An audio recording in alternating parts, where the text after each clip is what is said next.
What's more dangerous than smoking 15 cigarettes a day? What's more lethal than obesity, alcoholism, and a lack of exercise? Hidden in the corners of our cities and behind unseen eyes is a poverty of loneliness, which reaches its tragic peak in a demographic that often goes unnoticed: the homeless. We can easily see material poverty, the need for housing, food, and employment. But at the root of this problem runs a deep poverty of loneliness, the need for friendship, support, and human connection. Often without jobs, family, or other social spheres, the homeless are among the most vulnerable to depression and despair. In our midst are the poorest of the poor, not only materially, but socially as well. But there is hope. The cycle of poverty can be broken by the simple strength of human connection. At Christ in the City, we seek out the homelessness in order to break down that barrier of isolation, which is usually the biggest obstacle between a person on the street and their desire to live a full and fruitful life.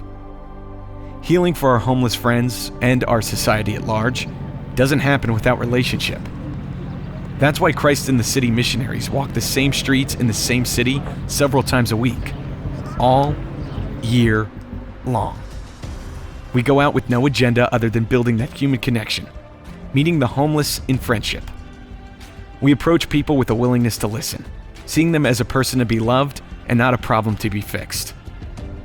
This catches many of the homeless off guard at first because they are living in survival mode, constantly alert for potential threats.